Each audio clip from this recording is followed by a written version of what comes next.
Hey everybody, it is Tuesday night. Time for another episode of our Homestead updates. We were sitting here laughing as the music was playing because you can't see it because Angela's sitting here. But there was a dog toy laying in the middle of the living room. It's been there all afternoon. The dogs have not touched it.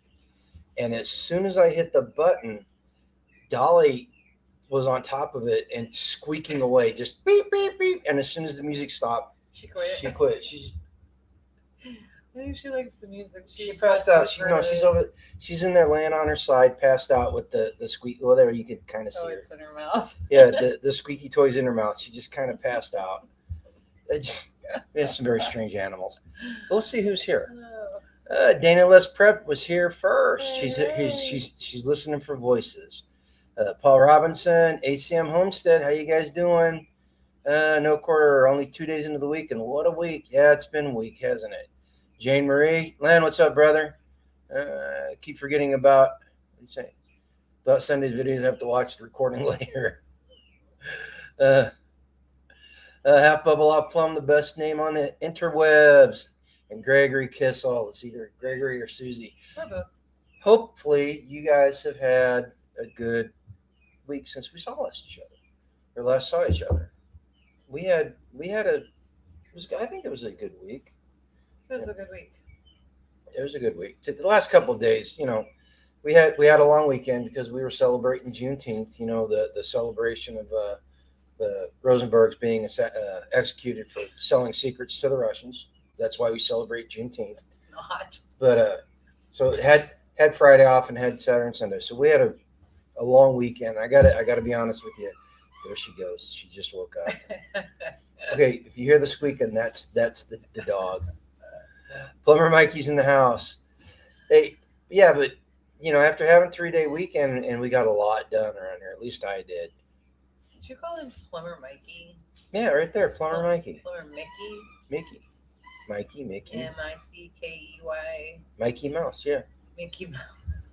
It sounds like Mouse is not on there. It's Mickey. Plumber Mickey. But yeah, so having a 3-day weekend and getting a lot done and enjoying it, and then having to go back to work, I haven't hit 5,000 steps either day this week yet. That's not good. Yeah. So the Sunday we really didn't work. Sunday was kind of a fun day. We went to church, and then I came home, and then I baked and cooked, and then we went out to Midwest gathering, and we had a cook-off. Dessert cook-off. Mm-hmm. And Angela was the best loser. You suck. It was a tie. So we had a tie for first place. It was mine. I did apple dumplings, and then Becky did the baklava. And baklava is hit and miss, man. But when I saw it, I was like, "Oh crap!" And I thought for sure I was toast. And then somebody else, Patrick Henry, made flan, and I was like, "Oh!" And then it was some tough competition. Creme brulee. Yeah, creme brulee. It was some tough competition, and here's how it went. Listen, Angela had it in the bag with her dumplings. They were the best. Yep. Until I took a bite of baklava and I looked at her and said, 2 people tied for first place, and so they ended up just having to take a vote. And baklava is tough to make, and it is a hit or miss. She lost 3-2. If I'm gonna 3-2. They had 5 judges. She was 3-2. Oh, was it? Yeah. Oh, I didn't know that. And so it was tight. It was super tight. So I'm not mad at it. If I'm gonna lose, I'll lose to baklava. Ate way too much sugar on Sunday. No, but seriously, it was a good week. We. Gregory said they got rain. We got rain down here. We could use every drop that we're getting. Mm-hmm. We got more rain coming in tonight. Well, it's about a 30% chance. Oh, well, ours doesn't hit until Thursday. When I left Topeka, the skies were telling a different story. I'm just telling you what the news people said. I believe the skies. But yeah, so we got the rain. The Homestead around here. As far as working goes, I cut a hole in the floor. I cut a great big hole in the floor, and then I stopped. I haven't worked on it since.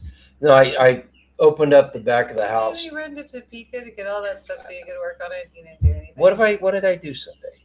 That was Saturday. What did I do? I worked all day Saturday.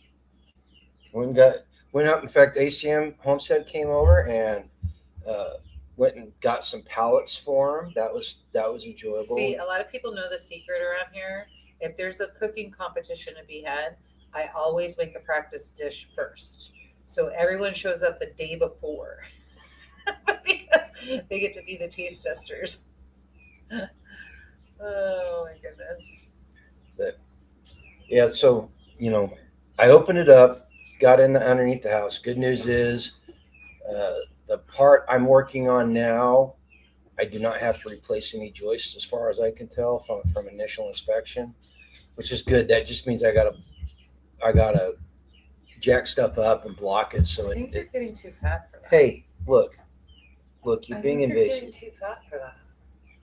We got the dog. The dog is crawling. Where's her mouth stink? What's she been eating? She's a dog. She's probably licking her butt. It smells dead. They both smell dead. They probably need baths. Mm-hmm. But did she stick her tongue in your mouth or something? Like right here. Oh. I don't know if it was nose or what, but she stinks and just making sure I don't stink. I need to jump in the shower or something. Oh, Well, I'll give him baths tomorrow. They're gonna be right tomorrow. No, but going back to the house, all I need to do is jack up parts of the house and block it, and we'll be able to work on the second bedroom and get the second bedroom done before July's over. Dana said booby hatch. The booby hatch. I thought that was like a girl's tank top. Oh. Okay, let's see what we got. Some Rosenberg, the biggest country. Oh, Rosenberg Nooses is the biggest county in its. Okay, I'm missing the context there. Because you said it was the anniversary of the Oh yeah. Whatever. Treat it like a car. Set braces at everywhere when jacking up the house. Don't become the wicked witch of the east. Yeah, Darren and I were talking about what I need to do. I wanted him to tell me I didn't need to brace every joist. Luckily, he did not say that. No, he didn't. He did not tell me what I wanted to hear. So here's the way. The house is 20 feet wide back there, and when they built it, they used 20-foot 2x10 joists. You sure about that 20 feet? Yeah, it's 20 feet. I measured it. That doesn't make sense. Those rooms are at least 10 by 10. No, I measured it. They're 20 feet. Oh, the rooms on the south side are not that big. But anyway, so I got in there, looked, they've got these 12-foot joists. They marry them in the middle, so they go across the center beam, but they got no braces in them. So over the years, everything's sagged, kind of like us. What, you haven't sagged? No? Okay. So rude. It's me. I'm the only one that sagged. So anyway, I've got to get in there and every 5 feet out from the outside walls, I gotta brace the joists so that it's solid. And then I got to crawl under the new part of the house and do the same thing because they basically built this the same way. They did that one. Yeah. But the good thing about it is when I start doing the living room or what used to be in the living room, I can just take the Sawzall and cut great big chunks out. And I'm taking the wall out, all the joists, because the joists in that part of the house need to be replaced. Yeah, the sill plates came off. And I can start from scratch back there and do it properly. And if you're wondering, we talk about this and you go, how's that part of the house not fallen down already? Well, it hasn't because it's one of the original 1958 steel buildings that was approved for residential. So there's no load-bearing walls. So everything in there can be rearranged, redone, and we can just do it the right way. I can literally tear everything out of it and start from scratch. Yep. And the only reason why we're not doing it to the entirety of the house is because A, we needed the living space when we moved in. Mm-hmm. And B, there's only the laundry room was in bad shape and the hallway needs to be done. It was really the spaces because they split the house because it's 2 houses put together. And the old house is what they rented out, and they rented that out to one of their boys that was I don't know how to put it nice. A meth addict. Yeah, with no respect for anybody else but himself. Yeah. And so a lot of damage was being done to back there. But Well, there was a lot of water leakage, and they didn't treat for termites and all kinds of things. So we've had to fix termite damage and water damage, and just it was. We knew it was going to be a lot of work, but it ended up being a lot more work than what we thought it was going to be. But we're at the point now. Like, I always go back to time, energy, and money, right? And when you're doing a reconstruction job like that, money is the big thing. And we had money set aside, but it got used for other things.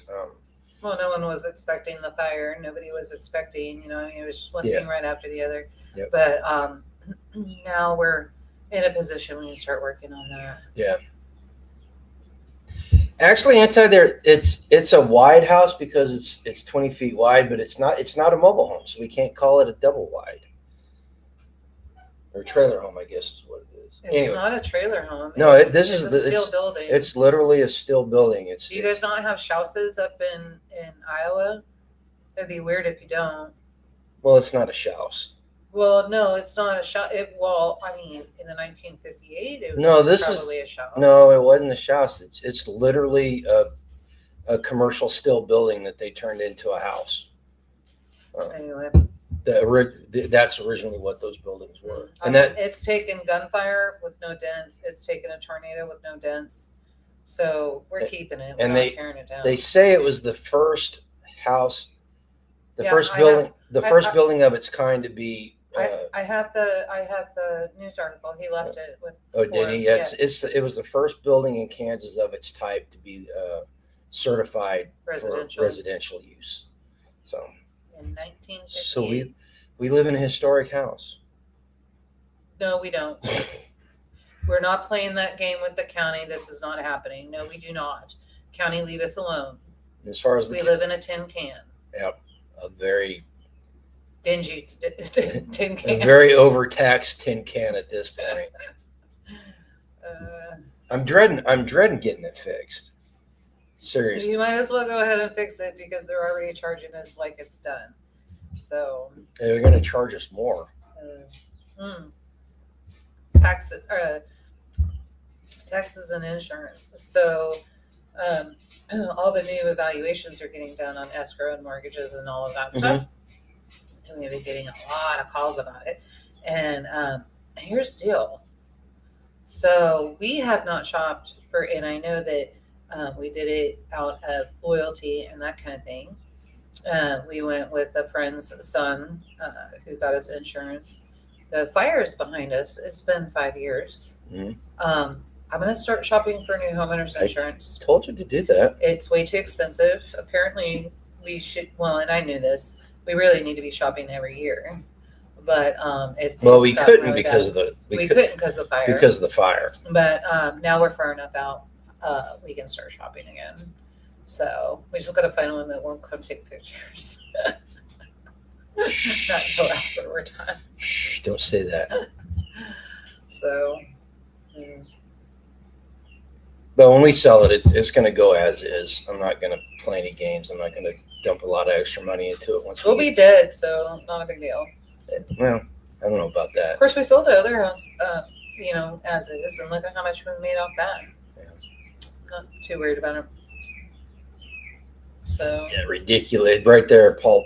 Ridiculous money for insurance and taxes. Well, and then we have to have the farm insurance, and then we have to have liability insurance, and we have to have.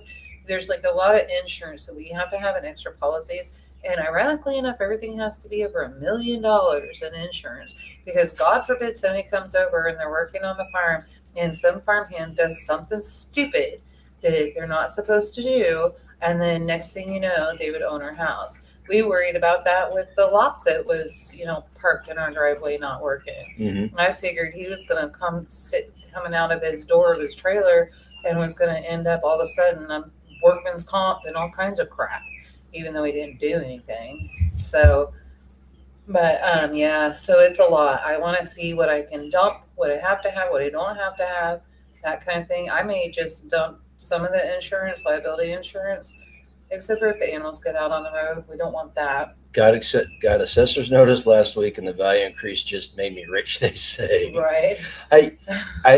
I looked at some real estate evaluations of our place, and I was shocked at the price they've got on it. Yeah. I mean, well, because they're pricing everything at new construction and that kind of thing. And I understand what they're doing, but I was a real estate agent, so well, I know it's not right. But haven't land prices gone up by over 100% since we moved in the last 5 years? When we bought at $3,000 an acre, and then now it's $13,000 an acre. Oh, so it's more than 100%. Right. Yeah. And so it's like, I'm so tired of it. These city people keep moving up here and buying land in the country. And then they only live here for 6 months and they can't take the lifestyle, and then they move. But they're paying exorbitant prices for it, and it's driving up the comps for all the stuff. You got anything to say about that comment? Which comment? That comment on the screen. I can't have my glasses on. What do you say? Lynn says, "Do not buy from State Farm. Great pain in my ass and hard to settle claims." There you go. Bingo. Ask us how we know. That's one of the reasons why we're State Farm and shelter insurance is also equally as bad. Yeah. Independent is how I like to go, but we had the fire, so we couldn't do it. But now we can. So I just need to. Maybe we should talk. I need to get with Darcy and have her just do it. She did call me, but it was still too early. So now she can start running. Talk to Craig. I think there was an issue. Oh yeah, well it was the fire. That's why we got canceled. Yeah, so maybe we need to talk to Craig. Yeah. But Craig's just gonna make us get all that $1 million insurance. Everybody's gonna make us do that though. Well, and that means I gotta get a new appraisal on my wedding ring. See, when we switch insurance. My property's almost doubled since May of 2023. Mm-hmm. Ours has not more quite double. Not yes, quite it double. did. Yes, it did. Yes, it has. Since we bought. Not according to that one site. Oh yeah, but you didn't put the improvements that we did either. Oh, I told you needed to do that. No, let's see here. They're pricing for the tax revenue, absolutely. Right. Yeah, and that's part of the problem. Farm family out of Springfield? No. Used to kick around in that area. Is that an insurance company? No, Paul Robinson just said farm family out of Springfield. No. It must be an insurance company. So. Oh, farm family is okay. So I wonder if they could do policies in Kansas. I don't know. I know Craig has a license for Kansas. I would think Springfield would, but. Yeah, Paul, I'm a little slow at times. She figured it out. What did he say? He said it's insurance. Yeah. Oh my goodness. So, but yeah. I don't know. So we got that going on, and then got a bunch of plants started, and he wants to use them for greens. He wants to eat them instead of planting them. But it's all my broccoli.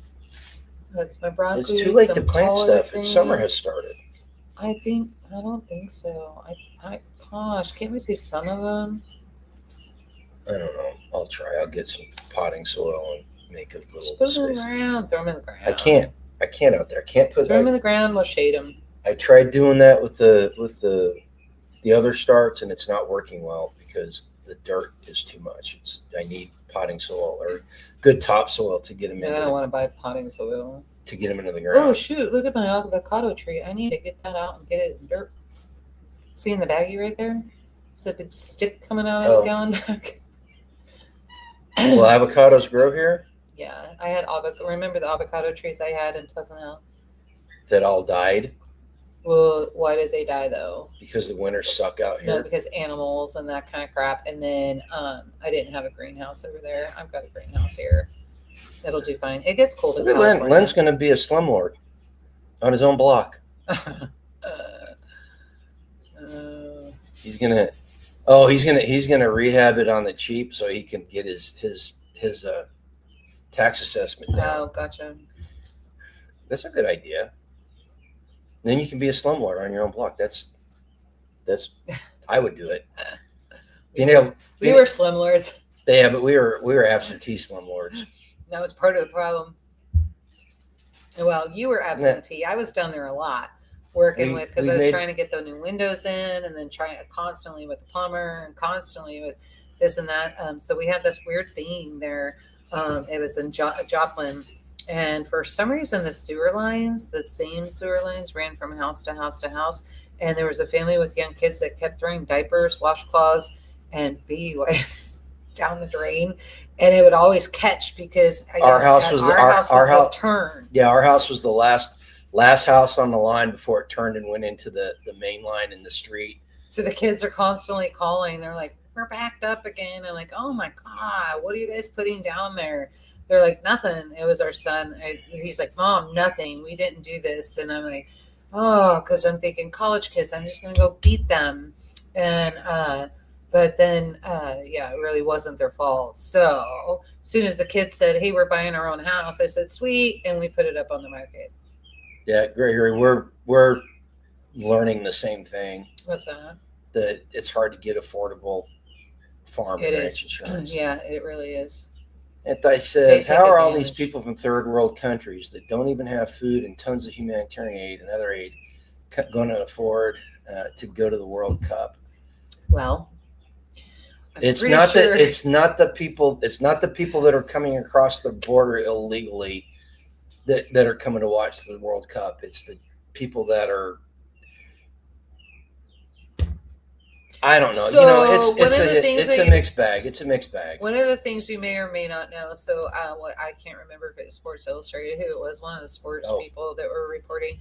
It was super funny because we were all talking at work, and then everybody was like, you can't afford to go to the game. Did you see how much the game was yesterday? Tickets were $800, blah, blah, blah. And I spoke up and I said, unless you went 2 hours early and then before the game and then went and got your ticket, because all the seats were empty and they sold them as low as $49 a seat.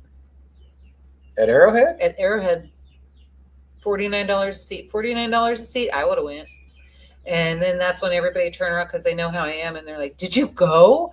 And I was like, "No." I said, "But I saw the article. So I know you got to check the game. So if there's a game near you, check 2 hours prior to the game. The seats go down and they got to get them filled." Now it's a nosebleed seat. You're up at the very, very top, but who cares? We used to go hang out in the parking lot for Chiefs games and tailgate, and then wait till the first quarter was underway. And then move seats. Well, no, before we started doing that, we were getting the $40 seats. We were getting them for like $12 because the scalpers wanted to get rid of the tickets. Remember when we could go to the Royals game for $10? It was family night. And Angela, remember we got the hot dogs and the Coke. Angela, I remember as a kid sitting in the old bleacher seats, my dad bitching because it was $3 to get in the gate. Those were the days. Those were the days when you could just enjoy the game. It wasn't.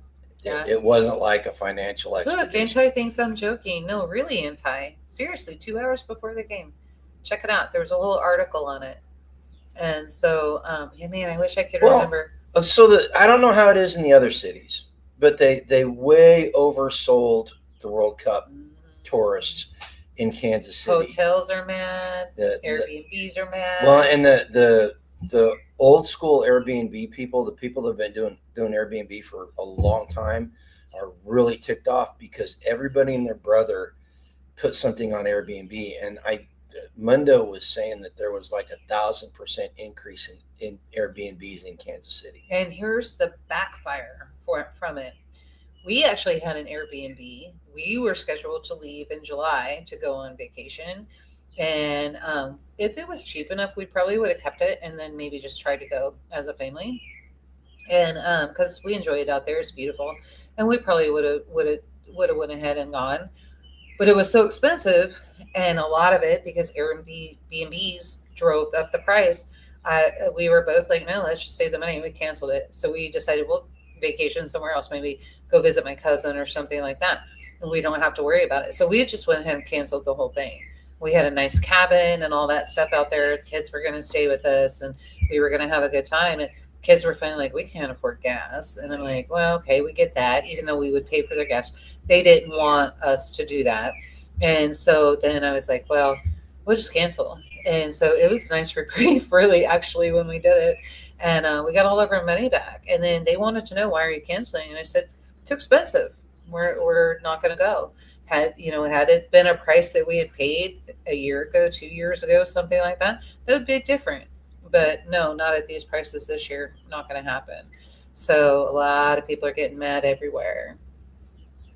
It is what it is. Yeah. So let's talk about the Midwest preparedness potluck, Father's Day potluck jamboree.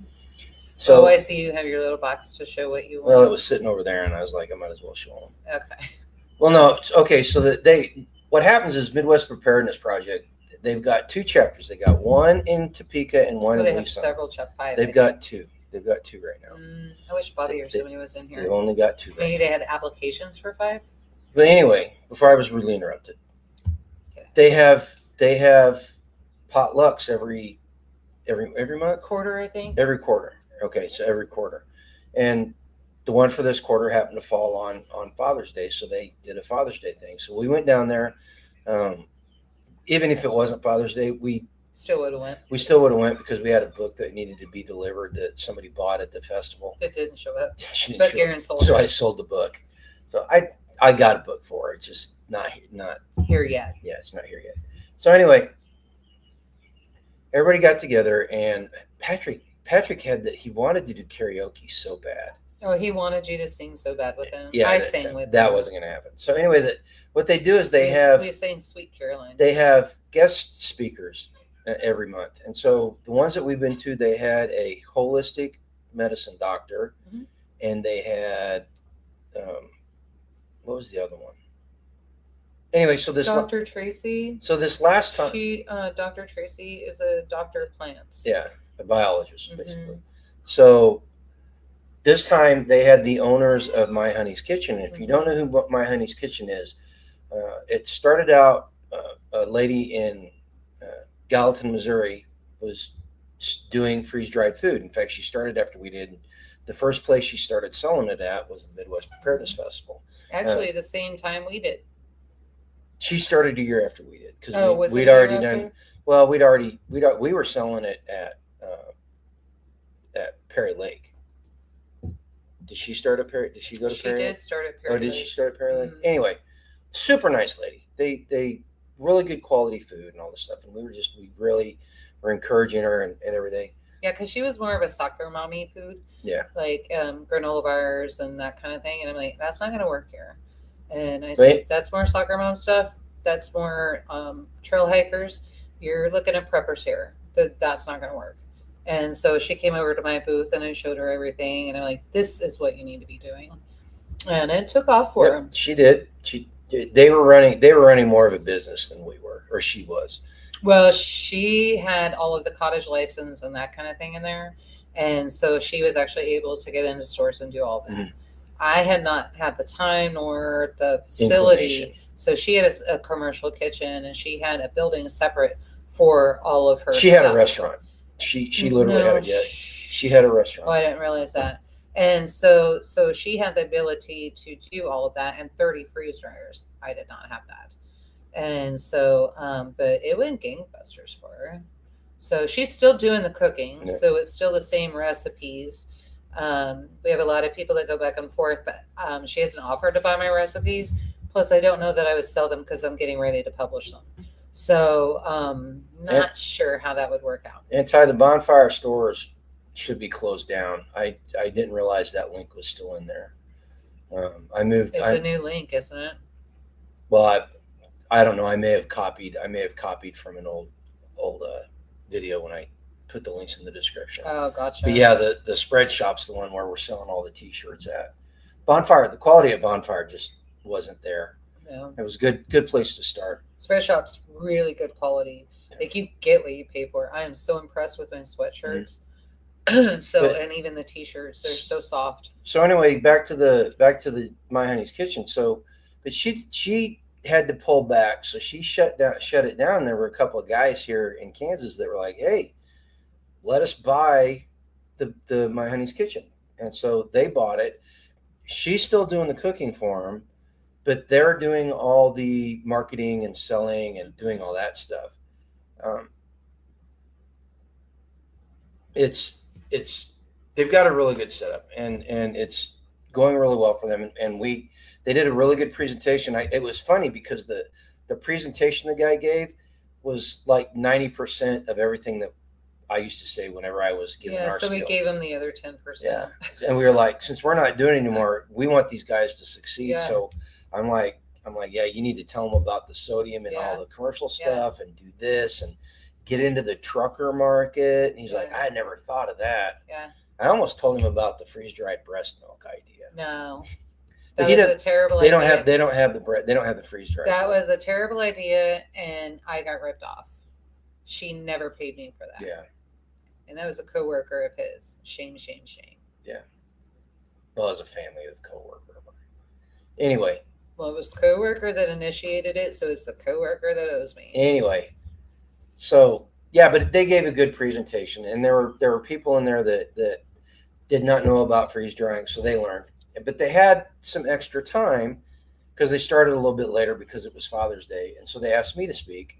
So I got up and I talked about the book, and it was an impromptu thing. I wasn't very prepared, but I managed to muddle through it enough that some people were interested and bought the 5 books that we had on hand, which was nice. Plus, we got an order online. Mm-hmm. So generated a little bit of buzz about that, and a lot of good conversations came out of that. Well, and we sold out of the book, so a lot of people said, "Well, next time you have them, look at them." So but there were some good conversations that came out, and that's what I want the book to do. I want it to stimulate people into thinking about stuff. And these guys were all experienced preppers, but the talk I gave and the topics in the book were able to generate that from these guys. Just imagine how if you know a new prepper, somebody that lives in a city, imagine what it'll do for them. Right. So there's the hint. Go down and go to Amazon and look it up and buy it as a present for somebody. Just do something. Help a brother out here. Oh, that other company got back with me because you had me send in, why do you want to know? Mm-hmm. And so he sent back another message, and something about the title was engaging, and so they feel like they can push it further. So I think they're a marketing company. Yeah, they're a marketing company. They're gonna want me to pay for marketing. Right? Yeah, we're not doing that. Yeah, I can do that. But so anyway, I gave my talk, and then it was time to eat. And I got to tell you that the potluck this time was really good. There was a lot of good food. It always is there. Some dishes are here to miss. Everything But for the most part, it's really good food. Peggy cooks excellent. She cooks for the church and that kind of thing. And there's a lot of people there that just cook professionally, and so there's really good recipes. And the funny thing is, they all want to compete. Well, most of them want to compete with each other. So imagine that a bunch of alpha personalities in a prepper group. Who would have put a 1 in the chat if you're surprised that there were a bunch of alpha types in a prepper group? But so it was really funny. So we all just want to outdo each other. And so there were 2 mac and cheeses, but my mac and cheese, I had sauteed onions, and then I put in turkey bacon because some don't eat pork. So I put in turkey bacon, fried that up, and then put the turkey bacon in, and then mix that all together. And it was white cheddar instead of cheddar, yellow cheddar. And they put the yellow cheddar right next to mine. And mine was a lot more empty than what the other one was. And I was like, yay. She took the dumplings for all the dumplings were gone. All those were gone. And she tell them about your little millionaire fake white trash Twix bars. Dude, that's not white trash Twix bar. I'd rather buy a Twix bar than have to pay to make those every time. But so no, I did a shortbread. It's a millionaire shortbread. It's Reed Drummond's recipe actually, and so I did that one. And I was like, well, I'll give it a shot. And so I did the shortbread, and then you cook it. And then I made homemade caramel, and then I made homemade chocolate on top of it. Oh man!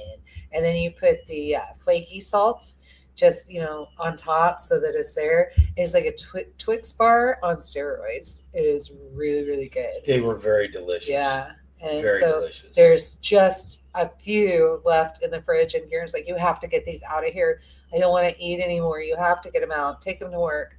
I don't care if there's not enough for everybody. So yeah, but all that was done from scratch.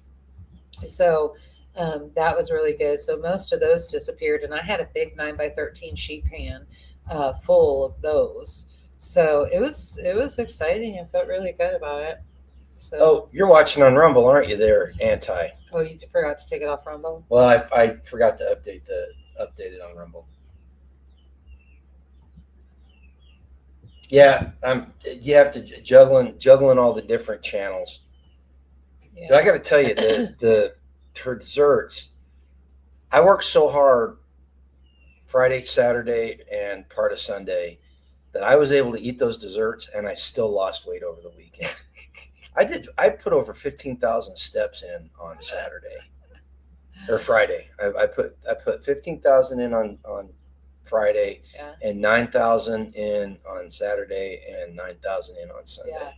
So the apple dumplings, those were fun, super easy to make.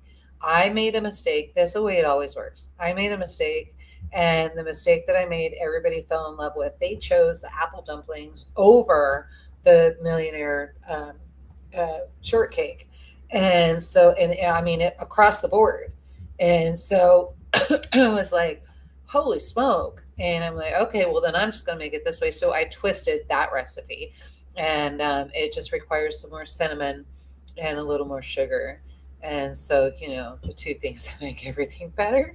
So but yeah. There, I updated that. You hit refresh on your screen there, Anti, and it should the description should update here pretty soon. But they had a Father's Day giveaway, and I won. He was the first person to I win. never win anything, So it guys. was super funny because Except when I won her. he said he was here. I'm gonna go load the car. We need to go because he had his live on Sunday. And I was like, okay, whatever. And so he handed me his ticket, and I go, do I need to rub it?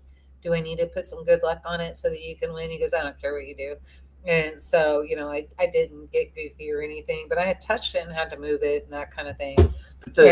So when I did, his was the first one that got picked. And so he got to pick what he wanted. And I got to tell you guys, I'm going to share this with you. We are not we are affiliated with this company in a roundabout way, and I'll explain here in just a second. But I got to pick this practical preparedness solar light. Here, reach down there and grab it. Oh, you're not gonna. No, I'm not gonna turn it on. No, here it is. I don't know the cost on this thing, but I got to tell you, I like this. As far as spotlights go, and when I say this is a spotlight, holy smoke, we can get clear across the property. And then he was playing with it. In fact, it was funny. A jet was flying in, and he was trying to land the jet. I don't know why, but he was gearing it over our house, and he put it up in the air, and it was like the spotlights that you see that come around. So we're gonna pay Killian for his birthday to stand outside and do that so that he can. Everybody knows where the party is. Everybody knows where the party's at. But no. In all seriousness, though, it will shine like it's almost 400 yards up to the top of the hill across the road. Yeah. And Maybe more. I can see the tree line. I can see the tree line when I'm using this thing. And it's got like an emergency flasher. It's got different colored lenses on it. It's solar. It's got a USB-C and a USB charger port on it. I'm really impressed with the quality of it. And when Dana said you can hang that on your car. Yeah. And you go deliver pizzas, you can see everybody's address. So it practical. Let me make sure I say the name. I always mess the name up. Practical Survival is the name of the company. This is the one that this is JD Southern Prepper one and JD of WRL cards. this is the company that they do together, and I'm really impressed. And they had, I don't know who makes their water filters, but their water filters, if you get online and They're look, good. they've got some really good reviews on it. Yeah, they gave away 2 sets of the water filters. Two sets of water 3? filters. And then there was something else. The big prize. The pitcher. The big the pitcher. But the big prize was they gave away a patio furniture set. And Angela's like, "You should have won that one." Like I had a choice of what I could win. I was just saying, I didn't win it for Mother's Day either, because there was another set identical that was for Mother's Day, and so in the Mother's Day raffle, but I had to buy my tickets, and I put tickets in there. I didn't win it either, which is God just telling me, suck it up and go buy new patio furniture. I think that's why. I think that's why Dana was saying, put it in your car. Yeah. Oh, delivering pizzas. That was fun. That was a fun time in my life. So no, it was a productive weekend. I want to call it a toy, but the thing's not a toy. It's you play with it a lot. I play with it a lot, but it's not a toy. It's actually a very useful tool. And we had one that quit working on us. It quit working right after we moved here, and we just never bought another one. Well, now I'm glad we didn't, because we really ought to have 2 of those. We probably need to order another one. Yeah. But no, those are ideal. Those are great. So. But I had to teach her about the different colored lenses. I'm not really. It's got a red, yellow, and blue lens. I know what the red lens is for. I was like your own stoplight. But I can't remember what the yellow and blue lenses are for. I remember the yellow one was so you get better contrast at night whenever you're looking at something. You can see more details on it than that bright, harsh white light. But I do not remember what the blue one's for. Maybe signaling? I don't know.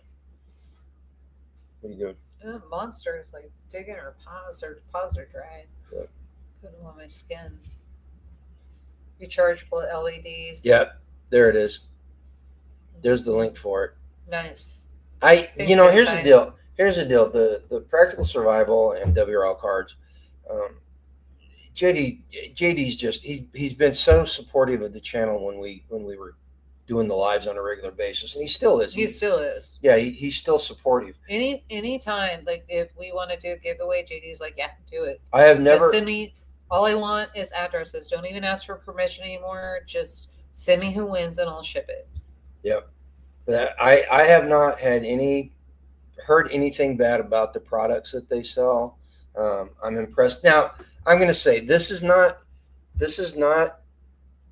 your 1980s searchlight. I don't know if anybody ever had one of these lights in the 80s or 90s.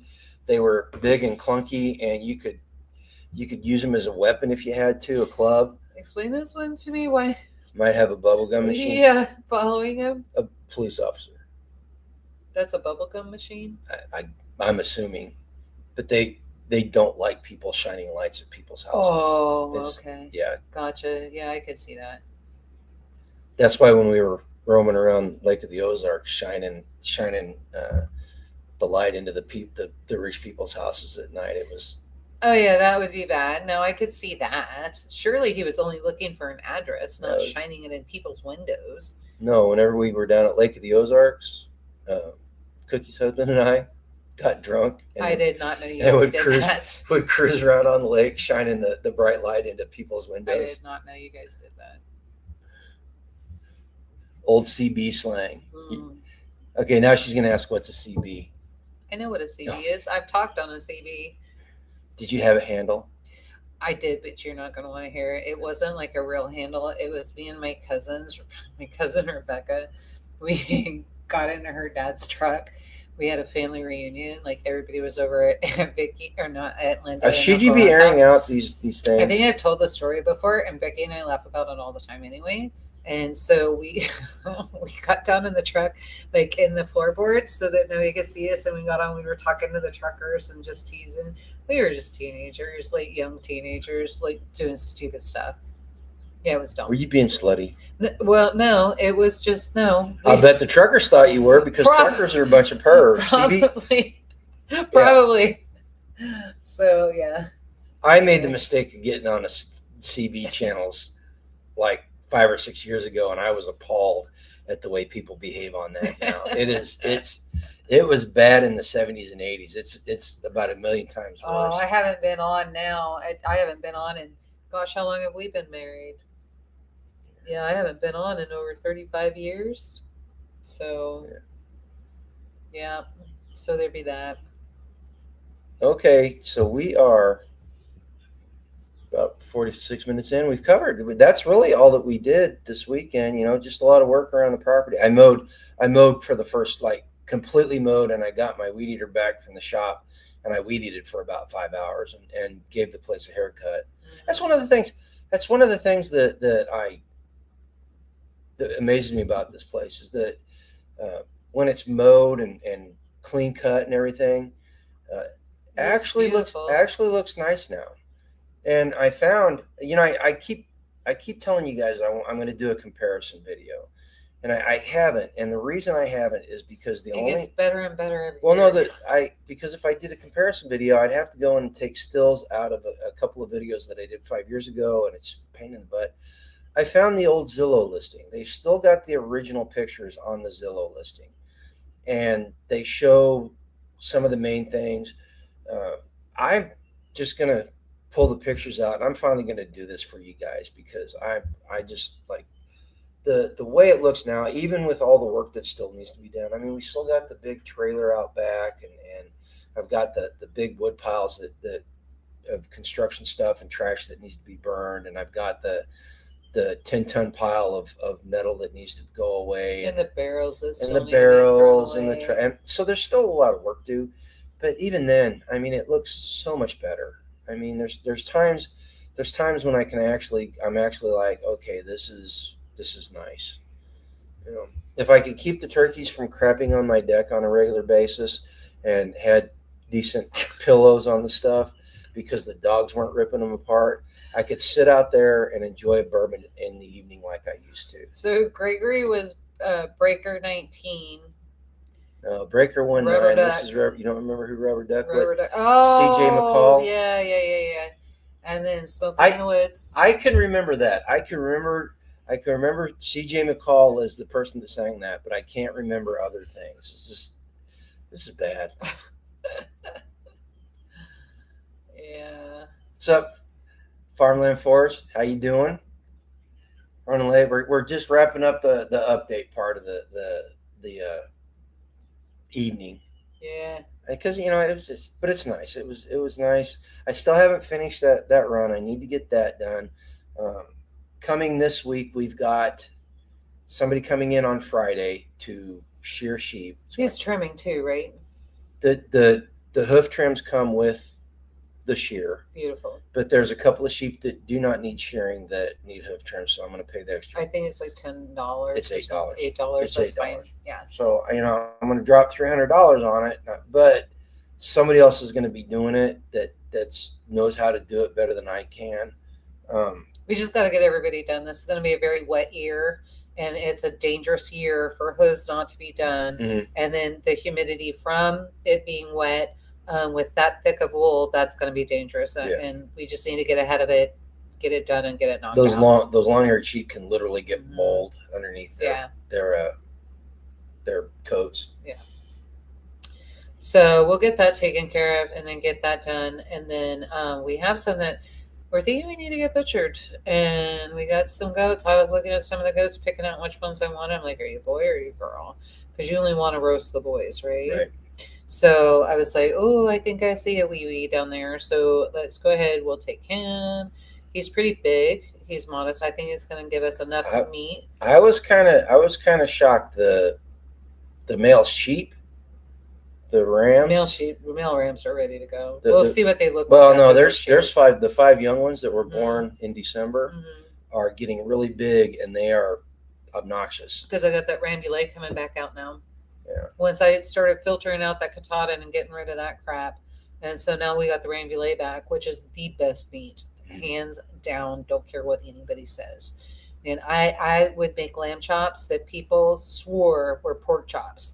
And they were not. They were lamb chops. And then they would swear that they hated lamb. That's just funny. I love these pork chops. No, that's lamb. Yep. What? Yeah. So so I'm excited about that. Get some of that in the freezer. And then we have a friend of ours cleaning out their shop and their dad's Ugh. shop. And so So she comes to me. I got four sets of oh, I thought you were only getting 3. I got 4 lights for the outbuilding, and I figured out how I can hang them and all that. Okay. So I got those. But she's like, Hey, pick up the refrigerator. There's a refrigerator she there. goes, there's a little refrigerator. It's tiny. We'll be able to move it. The tamales will handle in there. We can do powwow, no problem. I get It's there. the perfect solution. I get there, and it's not a tiny freezer. It's a beer. It's a beer refrigerator that can hold 32 cases of beer. It was from a bar. And it kills me. It kills me that I can't take it. If we had the room, we would take it in a heartbeat. Yeah, because a heartbeat. I would, if I had a corner cleared out in the outbuilding. The Rusty Zipper Club would be open for business. Yes, the Rusty Zipper Club would be back going along. And I told Carl about it, and he's like, yeah, he would do that. Yeah. Maybe Carl can come over and help you clear out some of our crap once he's done clearing out his crap. You have to move the refrigerator over here. You have to let me throw stuff away, and I told you to get rid of those mattresses. I got 2 of them out there. I got one that still needs to go out there. Still needs to go out, and then we need to do. We need to sell that loom. As soon as that stuff is done, you just chill tight with my loom, man. And so you know what? I probably could put that up. I probably could put that up. I'd make good money off of it. We're close to Lawrence, so possibility. But so I just gotta make sure all the pieces are with it, and I think all of those are with my craft room stuff. So because tell your story. Anyway, sorry, now I'm starting a dream. I forgot what. Gregor wants to know if we sell wool. So we can, but you won't like it. We don't. This is more fleece wool. So if you do beehives, then it's great. You can just go ahead and do the insulation for which we thought about me doing and getting all that, but my sewing room's got to be up in order to get that done. And then it's just kind of a quilted tunnel type thing that would just go over the beehives. But if you don't do beehives, this is not a wool. Well, let me put it this way. They're meat sheep. And so I don't go out and put pajamas on them and, make sure that their coats are free of mud and that kind of thing. So they do get debris in their wool, and it's more like a fleece wool. And so it has to be cleaned better. So a lot of people that do the carding and that kind of thing, they don't like it. And tomorrow I gave her 2 pillowcases full of wool, and she worked some, and she goes, this is absolutely beautiful wool. Oh, it is beautiful. And I absolutely love it. And she goes, and look how fine it comes. It was so soft. It was just absolutely beautiful. And she goes, but it's too dirty. And so, and that may be from somebody that's not doing it from the farm. Most farms, it wasn't clean like that. You got to clean it. I have electric carders and that kind of thing that I go through and I do everything with, and I constantly have to clean them and get that out of there and keep it from jamming. Maybe someday we'll go back to doing it, but right now what we're going to use it for is mulch on the garden. Yeah, mulch, insulation, that kind of thing. Listing your what? Dues is exhausting. Has the thought of just retiring ever cross your mind? All the time, and it can't happen. Got too much stuff to do. Animals have to be fed. I'll have time to retire after I die. Fixed. Even then, you'll still be working. I can see it. So you'll be haunting me. Cut the grass, move the animals, do this, do that. So feed the dogs. I do rest more than I used to, though. Yeah, and I've made a decision that Sundays, unless there's something very pressing to do, I'm going to take Sundays off. I'll work on the books and do things like that, but the hard labor and all that, I'm going to try to. I need to find balance again, and I haven't had balance for the last 5 years. We just got to take a break from some of this stuff and get the back of the house done. It's lighter labor. I can help you with the back of the house. That stuff out there, picking up heavy stuff, that kind of thing, I can't do that. And so, but back there, I can help you with. He usually holds the drywall, and then I can screw everything in. And then he's gonna mud. I'm not gonna mud. We learned that the hard way. I should not mud. And then yeah, so we can get that done. I mean, I could probably even help you with the floors. I won't be able to get down in under the house. Well, once I get the second bedroom done, I'm doing a call out for a work day for two or three people to tear out. All right. I mean, there's so much stuff back there that I'm only going to be able to tear out half the room at a time. It's going to be a pain in the ass, but we'll make it work. Yeah.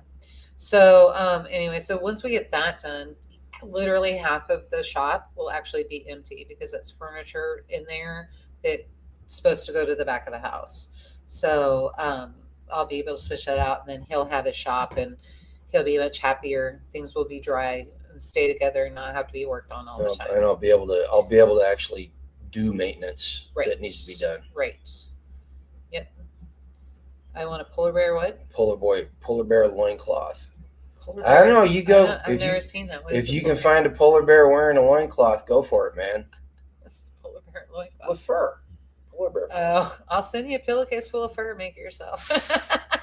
That's not polar bear though. That's dirty sheep wool. Oh, dirty sheep wool. Yeah. If you want a dirty sheep wool loincloth, we got you covered, Anti. Or a goat. If you want goat loincloth, I got you covered. Well, and like that, I learned how to tan hides. And I was going to ask you, do we still have that sheep hide out there? I don't know. You gotta look and see. We could send that to Anti, and he just cut his own loincloth. I think I got rid of all those because the mice got into them. Oh, okay. Well, we can get you another one. We're gonna butcher some more sheep. So, but yeah, the black sheep, their pelts. I would love to have those, and they're gorgeous. Get that done and turn them into a blanket. Okay, Gregory wants to know. Anti, do you spin your own wool? Yeah. It's a lot of work, and it is a lot of work, but I love it. So I've got my spinner, and I would just sit there. It's so meditating. When we were in Pleasant Hill, I would just go through. God, how many hours would I spend on that thing? I tried making lanolin too. Yeah. And it wasn't worth the effort because we didn't have enough sheep, enough wool. But so I learned how to do that. The tanning of the hides, I learned how to do that.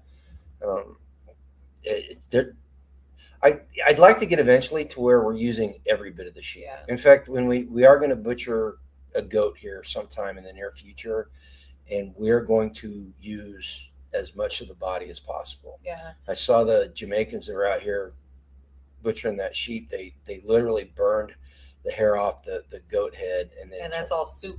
Turned it into a soup. Mm-hmm. Yeah. Always looking for great spinners. Great spinners are expensive, so FYI. We've got a little spinning wheel. A little one. Man, I saved. No, you got for that one. You've got a big loom, and then you got the little. That's not a big spinning wheel. That's a small spinning wheel that you've got. No, that's a big spinning wheel. No, the big spinning wheels have a wheel on it like that. Those are the ones. Oh, they don't make those anymore. Yeah, they do because we saw them Those are antique. Anyway, those are antiques. No, I got mine in Lawrence. There's it's called the Yarn Store in Lawrence, Kansas. And that's where I took my spinning classes and got my spinning wheel and all of that stuff. And it was a lot of fun. Anti, we've got somebody in the community that does have the time and energy to tan hides, and maybe I'll talk to her and see what we can work out. Yeah, you okay with a pretty blonde girl doing it? If he's not, he's probably SOL. Some people only want men working on their tanning. He would have never known. You said her. You would talk to her. Oh. So he would know.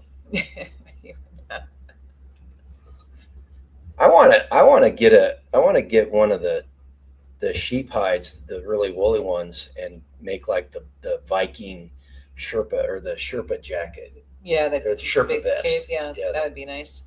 I wouldn't mind having a jacket, but I don't know. From babies to adults and all of that. I don't know. Maybe I'll talk to Misha and see. I'm If getting Misha could tan it for me, I could put them together. I'm getting really disconnected from the animals I in that know. manner. I know. How big of a hide can she tan? Well, they've got cattle, She's done deer. She's done cattle. She's done. I think she did some rabbits too. coyotes. Yeah, she did a coyote. Mm-hmm. Yeah, they've done a lot. You know, well, if I have to. I'll tell you what. If you want someone to tan it really good, you want a girl to do it. Cowhides. You want Misha to do it. Cowhides are expensive because there's a guy that goes to Well, he's cheaper than anybody else. I know, and it's still expensive. Yeah. He goes to Kentucky Sustainable Living, and we bought a couple of hides off of him, and in fact, they're still sitting back. I need to. Yeah, we're not going to tell the price though because he always gives me a better. Yeah, I need to go back and clean those things up and get them supple again and cut the. If you could, the one is perfect. The one is perfect because I bought it right before my surgery, and then right before the accident. I actually bought it. Wasn't it the weekend of the accident? No, right before the accident. And then that's when the surgeon said, get every carpet up off your floor. So the one's in perfect condition. The dogs used the one as a chew toy when they were puppies. That was the black one. I'm not terribly upset about that. I did not get those from him. Those were commercially bought. So I'm not upset about that. But yeah, if you can find a hide for $280 to $340, that's a great deal. And I wish we had his channel. You're gonna have to find his channel. And why don't you text Nicole? Yeah, I can do that. But he is Jabri's.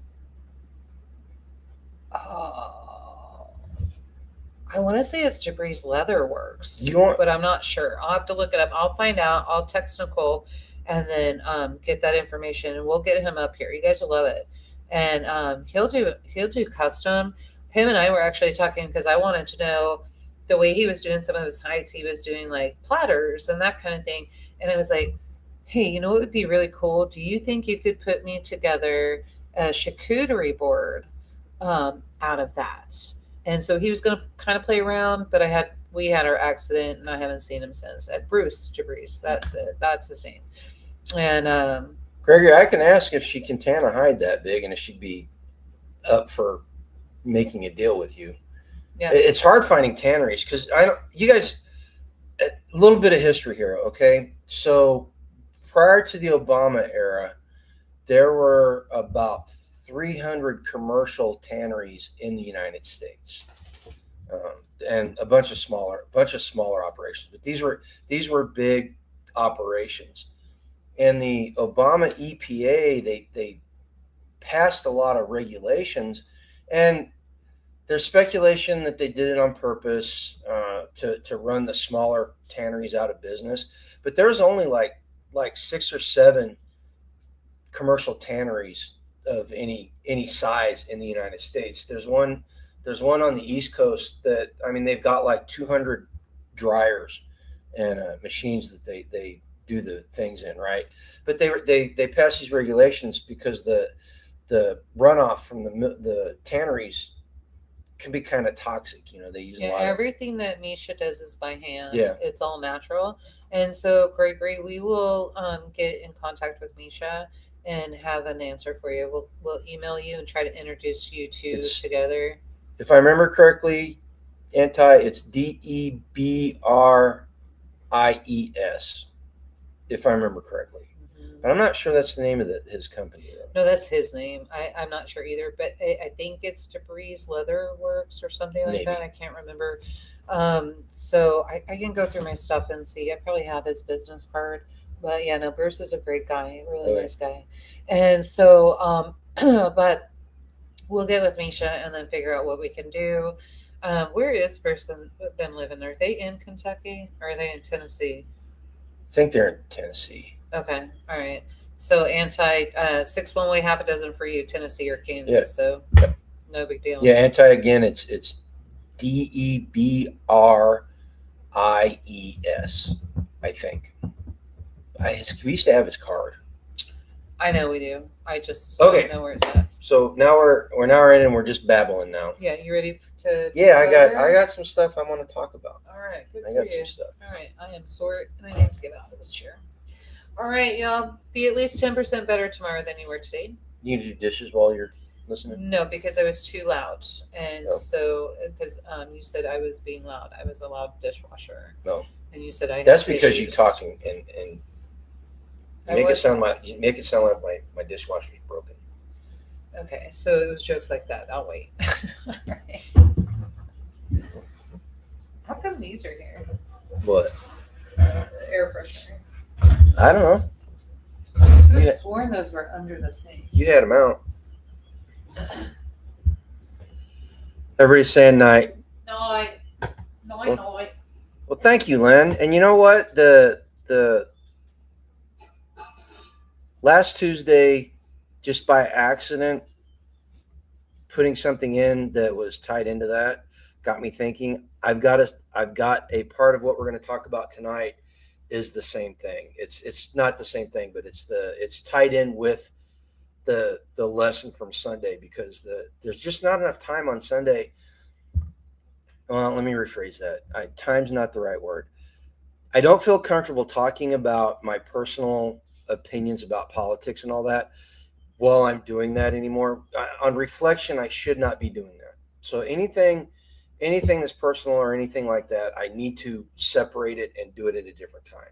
So I'm going to use that time now to do it and kind of think of it as a practical application of the lesson. I don't want to call it a lesson from the topic from Sunday. Okay, let's look at it that way. But there's a couple of things I wanted to go through first before we get into that, because these are important. I think these are really important. The first one, did you guys hear about this fire at the food storage plant, like an 85 or 850,000 square foot food storage facility that burned up in California? The smoke from it was so bad that they declared a state of emergency in LA County because there was so much smoke and so much toxic stuff floating through the air. The thing that I found interesting about this was that they were talking about losing all this food because it was a complete loss. They said that food prices should not change in that region, but it may cause uh, localized food shortages as the supply chain is disrupted. Yes, that's it. That's the link right there. But anyway, the the idea that you've got a practical example of what happens in a just-in-time food system when one of the control points is compromised. That facility burning down, destroying all that food, disrupted food distribution for that entire region. And now people are going to get a firsthand look at what it's going to look like if the entire system comes crashing down. Very localized, very small look, but it's still going to be a very good snapshot. So I'm going to try to keep an eye on what comes out of that, the fallout, the aftermath, if you will, just so I can see exactly what it looks like and maybe share it with you guys if I can. The second thing is, I was not really big on Tulsi Gabbard going into ODNI, right? The director of national intelligence. I was not happy with it because she's a Democrat, and all Democrats are compromised in my book. I'm sorry if you're a Democrat, but that's just my personal opinion. Okay. With that said, all in all, she did not do a bad job. What she did on her last day of acting as director of national intelligence, she dropped a bunch of stuff about COVID. And one of the telling things was we all knew this. We all knew everything that she said. We knew, but it made it so that the left and the media cannot spin it that people that were saying stuff against it were just crazy hacks, right? Anthony Fauci knew what he was doing. What everybody said, he was doing the gain of function work illegally through foreign countries. The United States had something like 128 biolabs in foreign countries that were doing work that is illegal to do in the United States. There is a paper trail of the intelligence agencies protecting him and not being true. Actually, it wasn't the intelligence agencies per se. It was the leadership in the intelligence agencies. Everybody at the top level. In fact, the whistleblower at was the CIA. I think it was a CIA whistleblower. Literally got reprimanded for blowing the whistle. Yeah, he is. He's just creepy. And the fact that the Biden administration, Biden did not pardon him. The auto pen pardoned him, and whoever's running the auto pen pardoned him. The fact that they preemptively pardoned somebody, which blows my mind. Yeah, that's an admission of guilt in my mind. Why are you preemptively pardoning somebody for? They must have done something wrong. You must have intel that they did something wrong if you're pardoning them before it's found out. But this is the way they this is the way they work. Yeah, too hard on beagles. So I just thought that was very interesting, and I would like to see if there's anybody if there's anybody that I feel should be perp walked in the United States, it's him and Andrew Cuomo, and probably Governor Whitmer up in Michigan too, because of the stuff that she did. They were all responsible for people's deaths, and they should be held accountable. And that's kind of what tonight's tie-in topic is. So tonight I want to talk about low trust, accountability, and the future of liberty. Okay, so we're going to spend some time tonight talking about. We're going to start by talking about something that's making the rounds. Some of you may have heard about the controversy surrounding this movie that just came out called Citizen Vigilante. Depending on who you ask, it's either a warning or a fantasy or a reflection of what some people think society is becoming. Now, the story behind the movie, it's directed by Uwe Boll. And if you don't know who he is, he's a filmmaker who he makes very bad films. And everything I'm hearing about Citizen Vigilante is that it's not a very good film, right? Just as a film, it's just not very good. But the idea behind it is that an American businessman is in Europe. His wife gets murdered by illegal immigrants, and he becomes a vigilante. And it's been banned in Germany. It was just banned yesterday in Britain. And a lot of people are condemning it. Plus, it stars Armie Hammer, and apparently he got caught up in the Me Too movement because he's got some proclivities that are very strange, like cannibalism and stuff like that. Yeah, just bizarre, typical Hollywood stuff, right? But the idea behind the movie is that he takes vengeance on these migrants, right? And there's a couple of clips out there you can go see. You can go find some clips of pertinent parts of the movie and get a feel of what the movie's like, okay? But it's about vigilantism. But the what I want to talk about tonight is not really about the movie. The movie's just the spark here. The interesting question here is why so many people are even interested in the story in the first place. We're finding ourselves as a society in the United States the same place that people found themselves in the early 70s, whenever Dirty Harry came out, and Death Wish, and Deliverance. The vigilante movies that came out. People are getting fed up with it. No, Len, actually, Uwe Boll movies are maybe B minus, and that's being generous. That they're exploitation movies is what they are. All right. So here's the deal. Nobody talks about vigilantism when they believe the system is working. Nobody sits around wondering whether we should take matters into our own hands when they believe the justice system is being applied fairly and criminals are being held accountable and communities are functioning normally. So maybe the real question here isn't whether vigilantes are good or bad, but the question maybe is what causes people to lose confidence in the institutions that are supposed to handle those problems. Okay.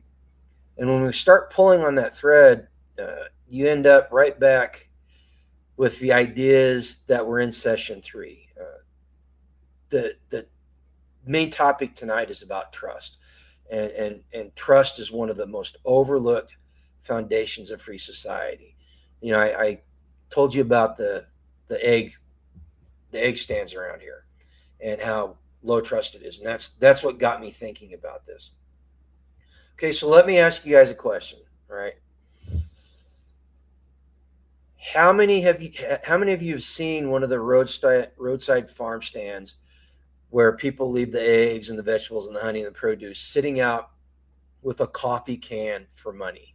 Just put a 1 in the chat if you've seen one of those firsthand. While the video's catching up and you're giving the answer, there's nobody standing there watching it. There's no security guard, no cameras, no clerk, just a sign and an honor system. Now imagine putting the exact same setup in downtown Chicago, Los Angeles, or New York. How long do you think those eggs would stay there? And the difference isn't the eggs. The difference isn't the stand. It's the difference is the amount of trust in that society.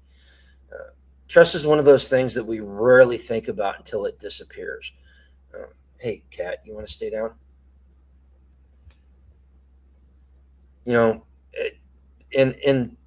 the society that most of us grown up in, looking at the demographics of our channel, the society that most of us grew up in, we could trust that people would generally obey the law, and we could trust that contracts would be honored and that the courts would function and the police would respond and our neighbors wouldn't steal our stuff. We trust that most people will do roughly what they're supposed to do. And when that trust exists, the society operates with very little friction. All right. Hey, you want to get down? Hang on a second, guys. I got to take care of this cat. There, now I got her caught. And what happens when that trust disappears? Well, first off, things get more expensive. There's more regulations, more enforcement, more cameras. Think about all the flock cameras going up. Those are a direct result of the system being able to leverage the lack of trust in our society for more surveillance. More locks, more bureaucracy, more oversight, more government in general. And the part that people often miss is that these regulations are somebody's attempt, as ill-advised and ill thought out as they may be, to solve that trust problem. Think about it. For every new rule is usually the result of somebody deciding they no longer trust people to do the right thing. Some of the regulations are necessary, but that's not the point. The point is that a free society depends upon a certain amount of voluntary self-control. When people govern themselves, fewer external controls are needed. And that's we've seen the direct result of that with the more regulations, the 18,000 pages of regulations that we suffer under the tax code. And here's the deal. This isn't a conservative principle. It's not a liberal principle. It's just simply how societies work. I said it Sunday night. Nature abhors a vacuum, and the government does too. And the government will come in just as quickly as nature does to fill any vacuum that it finds. Okay, so if trust is so important, what is destroying it? or what destroys it. Okay, when the society moves from the honor system, egg stand, to cameras and locks and regulations for everything, accountability. More specifically, it's the loss of accountability. That's what destroys it, when accountability is not enforced. Okay, so I've really, the research on this that I've done and looking at it, I saw the term a crisis of accountability, and I was like, that is perfect. That makes perfect sense to me. And it ties directly back to session 3 in the topic of moral agency. Okay, the idea that human beings are capable of making choices, and that they possess a conscience, and that they are accountable for their actions. That is moral agency in a nutshell. Those three characteristics define it. Look around today, though. How often does bad behavior get explained away? All right, and don't misunderstand me here. Understanding why something happened is useful, and it's necessary. But there's a difference between understanding something and excusing it. Increasingly, those two things are being treated as the same thing. We hear things like, he couldn't help it, it's society's fault, it's his upbringing. Trauma is always a good one for excusing bad behavior. Economics, people steal because they're poor. Stress, all those things influence behavior, but they don't eliminate responsibility. And if they did, nobody would ever be held accountable for anything. If people believe bad behavior carries no consequences, confidence in the system begins to erode. And that goes back to I don't know if I used it Sunday night or not, or I made this analogy. It's the person that steals a loaf of bread versus the guy that steals the car. The crime is the same. The sin, if you will, since we're talking in context of biblical foundations, is the same. Now we can be merciful to the guy that stole it for, because of the circumstances, but the crime needs to be punished. Okay, I'm getting off topic here. Let's bring it back onto the citizen vigilante. Okay, this is where the idea behind this movie becomes interesting to me. And again, this isn't a judgment on whether vigilantism is good or not. Well, I'm not encouraging it, even though I have in the past. I've said things like make wood chippers great again and things like that. Does it make me hypocritical? Yes, it does. I can't deny that. But I'm asking why people are increasingly willing to entertain the idea, though. The answer isn't that people are suddenly loving vigilantes. The answer is that a lot of people just simply don't trust the institutions anymore, at least not to consistently administer justice of any type. We see all kinds of examples how it's not. And somebody, I think it was who posted up there earlier, somebody posted 2-tier justice system. It's absolutely correct. And quite frankly, whether the perception is accurate or not isn't really the point here. The point is just simply that the perception exists, because for a vast majority of the population, perception is reality. We see that more and more often. What people perceive is what they see as being true. And when people lose confidence in accountability, they start looking for alternatives. And it's a quite frankly, it's a dangerous place for society to be. Because once people stop trusting the system and they begin searching for ways, we see history full of examples where that road leads, and it rarely ends well. So I'm gonna try to summarize the discussion here tonight. Okay, if I were gonna do it in a couple of sentences, I would say People stop trusting. No, that's not it. People stop governing themselves. Trust declines.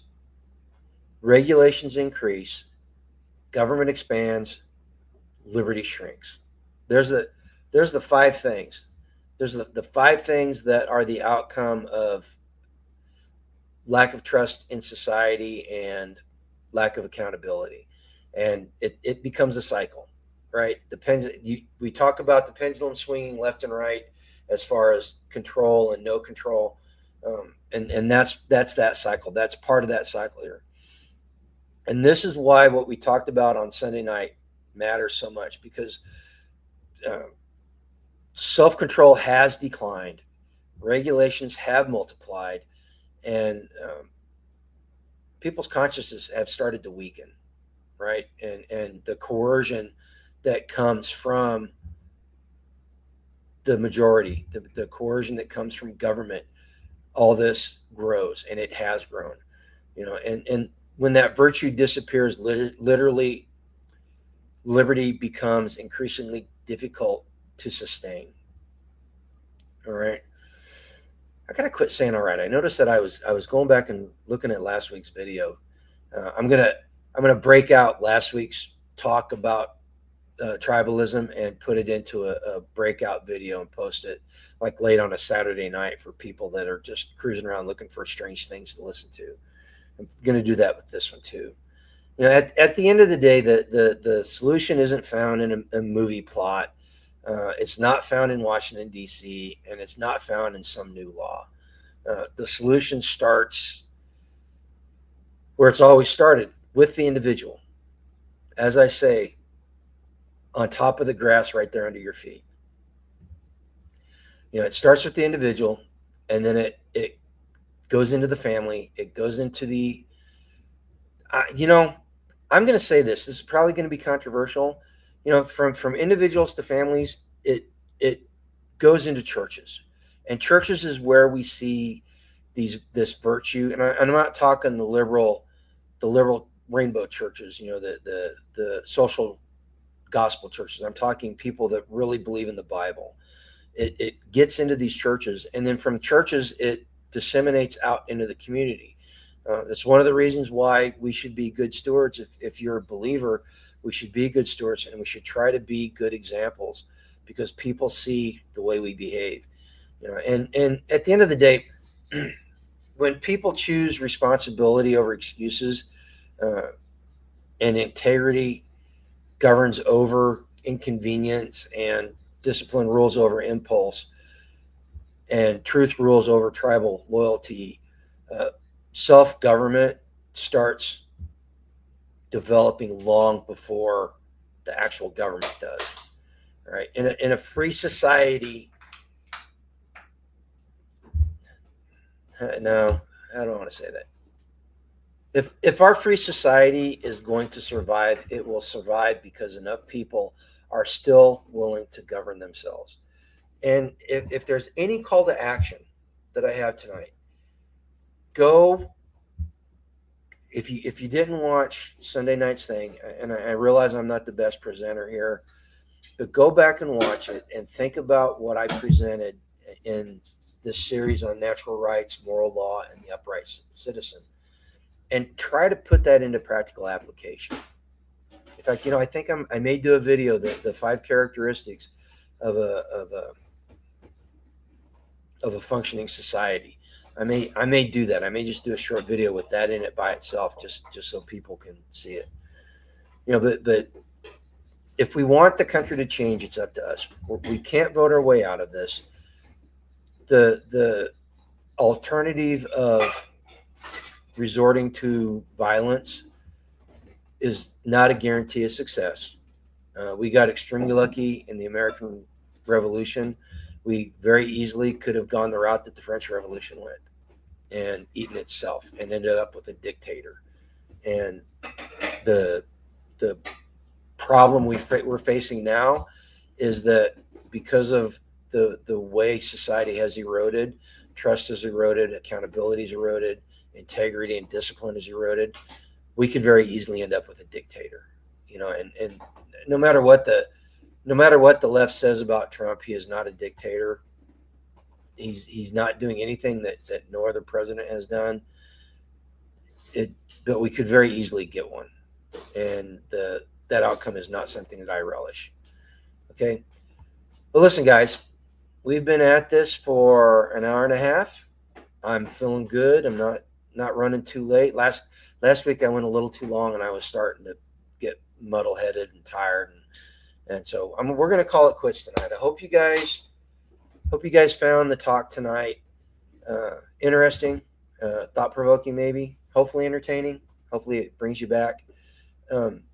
Again, just to placate Lynn, remember my new book, City Survival 101, The Full Spectrum Urban Preparedness Guide. It is available at Amazon and other fine bookstores. And I haven't gone out and searched. I'll be honest with you, the Ingrams thing, I'm not really quite sure what bookstores it's in. I probably ought to spend some time just finding. Barnes and Noble is one of them. Angela says Barnes and Noble's one of them.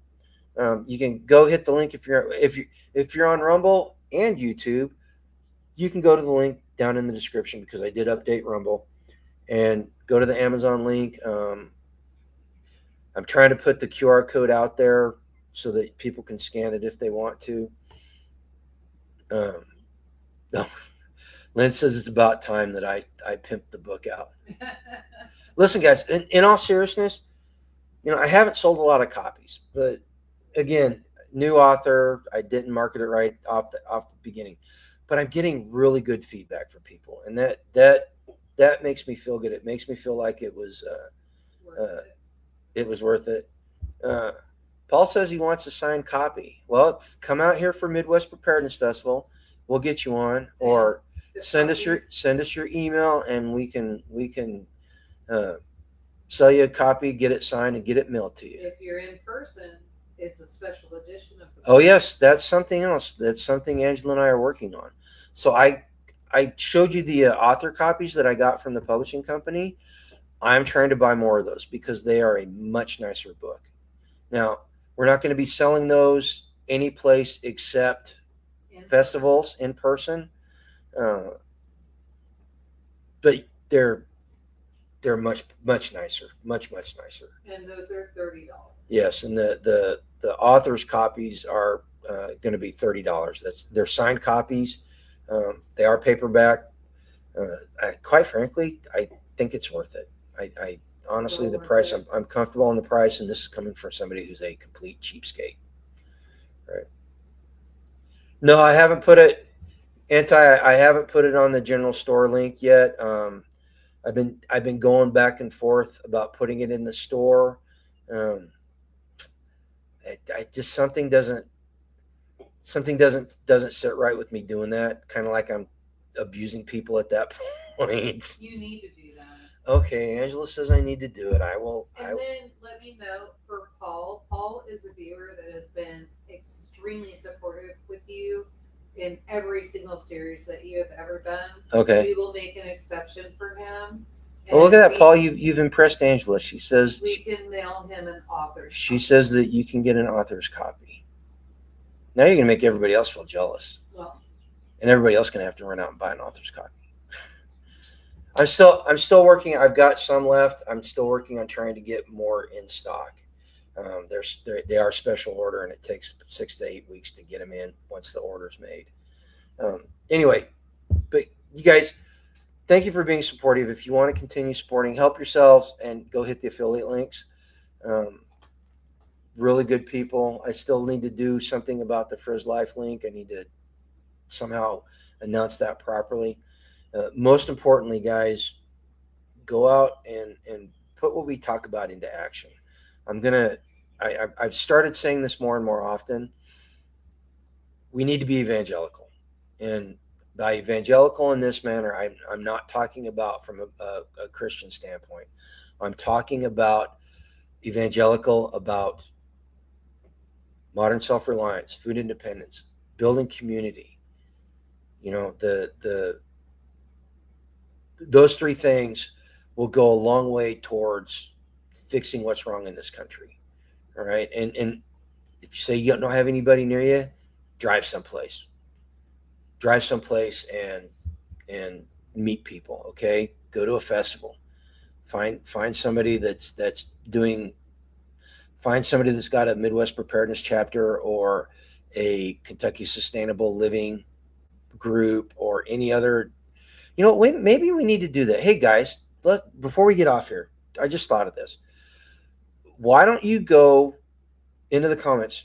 Not immediately after this, but go find groups in your community that do the stuff that we're talking about and put it in there. And maybe, I know there's a directory out there of preparedness groups that meet on a regular basis, and I've got to find it. I'll find that, but maybe we can put together something as a regular feature of highlighting these groups, where they are in the country, what they do, and what they believe.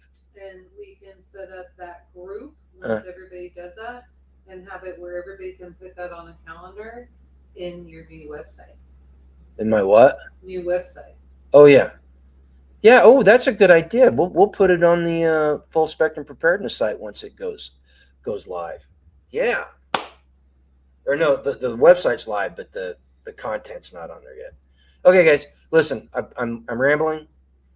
You guys have a good week and go out and live a life done free. Okay. Introducing Rockpot, the revolutionary portable slow-cooking appliance that keeps your meals warm for over 9 hours without the need for electricity or propane. Simply heat the rock tablet on your stovetop or over a fire, place it in the Rockpot with your ingredients, and enjoy perfectly cooked meals wherever you are. Plus, the exterior remains cool to the touch, ensuring safe handling on all your adventures. Get $10 off your first purchase by clicking on the affiliate link and using the code GrumpyAcres at checkout. Elevate your outdoor cooking experience with Rockpot today.